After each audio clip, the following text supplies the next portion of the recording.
so I have, a ton of different tools at my disposal in terms of what I can do that additional work with. Getting bigger pecs probably isn't going to drive up my squat. You need to grow the muscles that are being used in the strength task. There are some really interesting adaptations that you might not be able to pick up from just a muscle thickness. You have to kind of think of hypertrophy a little bit differently when you are thinking of its application and its transfer to strength development.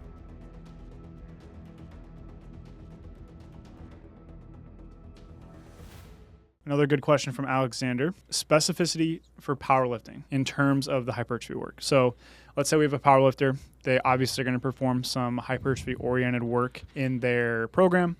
And their question is, okay, so I have, a ton of different tools at my disposal in terms of what I can do that additional work with. I can use machines. I can use a belt squat. I could obviously do it even on the competition movement, maybe with some higher repetition ranges. Is there a consideration for specificity when you are programming this work that is mostly dedicated towards, accessory work hypertrophy for a powerlifter? Yeah, the short answer is you can't just view hypertrophy in isolation like we do for hypertrophy-only training, right? So in other words, if we're looking at the hypertrophy research, literally what is often done is an ultrasound probe is put on someone's skin and you're looking at the distance between the muscle-fat interface and the muscle-bone interface is typically what it shakes out to be.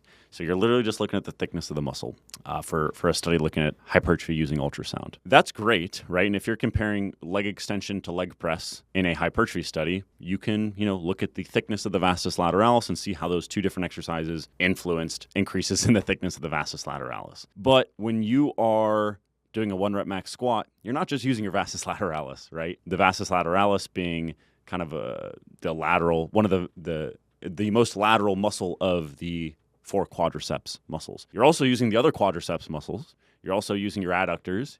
You're using some erectors. You're using glutes. You're using a lot, right? So broadly speaking, you have to kind of think of hypertrophy a little bit differently when you are thinking of its application and its transfer to strength development, right? And that basic example can be made even more basic by thinking about, hey, getting bigger pecs probably isn't going to drive up my squat a ton, right? So in other words, you need to grow the muscles that are being used in the strength task. Beyond that, there are some really interesting adaptations that you might not be able to pick up from just a muscle thickness assessment. Let's say we looked at muscle thickness everywhere, right? Let's just say we theoretically could do that. We could look at the entire length of the vastus lateralis, the entire length of the adductor muscles, which might get a little bit weird if you were doing that. But let's just say you could do that. What you're looking at is, again, just the thickness, or sometimes the cross-sectional area, depending on the methods, between that muscle-fat interface and the muscle-bone interface. But there's some things that you either can't or are very hard to pick up using an ultrasound that probably influence transference from that hypertrophy work to the strength task, okay? So, for example, there could be increases in muscle thickness that occur. There could be hypertrophy that occurs, but it's due to what's called sarcoplasmic hypertrophy, which the existence of that can be debated, but I think it's a good example for folks just to address the possibility of that, because there are other examples as well that might occur. And basically what sarcoplasmic hypertrophy indicates to us is that the protein, the actual contractile proteins of the skeletal muscle that contribute to contraction, those can of course grow and increase in number, but other things could grow as well, okay? Another thing is the exact way that the muscle grows can be a little bit different depending on the contraction type. So concentric versus eccentric adaptations. Presumably a joint angle could also be a thing. So at what point in the movement is the tension on the muscle the highest, right? So in a leg extension, that's typically at the top, right? When the leg is the most extended. In a squat, it's the opposite, right? It's at the bottom when the quad is a little bit more lengthened. That could have impacts on where exactly the muscle growth occurs, how exactly the muscle growth occurs, and to some extent as well, what muscles are growing and to what extent, right? So that's kind of the rationale. Let's actually talk about the practical application of that and how to think of it on a principle, from a principle-based perspective. I like to frame this as kind of the task-specific hypertrophy continuum. So if you want to drive up your 1 rep max squat, in theory, the way that you best do that is by doing a bunch of 1 rep max squats. because in theory, the hypertrophy you get from that is going to be the most specific to the muscles and the ultrastructural adaptations that are going to lead to more pounds on your 1 rep max squat. On the other end of the spectrum might be bicep curls, right?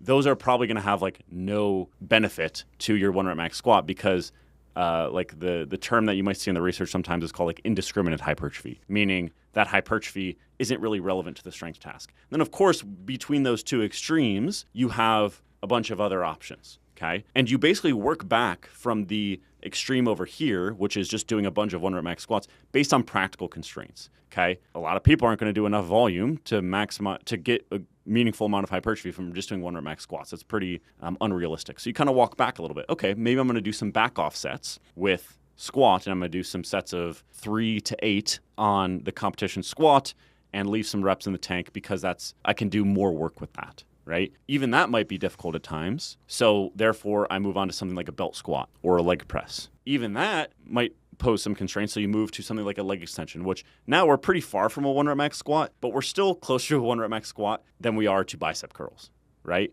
And then that continuum, you just kind of move along it based on practical constraints, and you kind of put the big rocks in first, right? So if you were to imagine your powerlifting program as a jar, right? First, you put those heavy strength exposures in first. Then you probably put some back offsets in, right? And those back offsets are probably slightly smaller rocks than those heavy exposures. Then you put in some more specific accessory work like leg press or belt squat or hack squat, right? Those are slightly smaller. And then all you have left now is these smaller rocks like leg extensions, right? And those kind of get sprinkled in to kind of fill off that bucket. And if you were to overflow that bucket, that's when you run into recovery issues. So you're kind of working within those practical constraints, and you kind of work down that task-specific hypertrophy continuum to ensure the structural and ultrastructural adaptations you're getting are as relevant as possible to the task, but you're also filling up your jar as much as possible. And to wrap up here, I'll give a shout out to a review paper that now I'm blanking on. Kyle Travis, thank you. That is really, really good. Mm-hmm. And basically all of my ideas on this come from that review paper from Kyle Travis. So that's what I got for specificity of hypertrophy for strength development.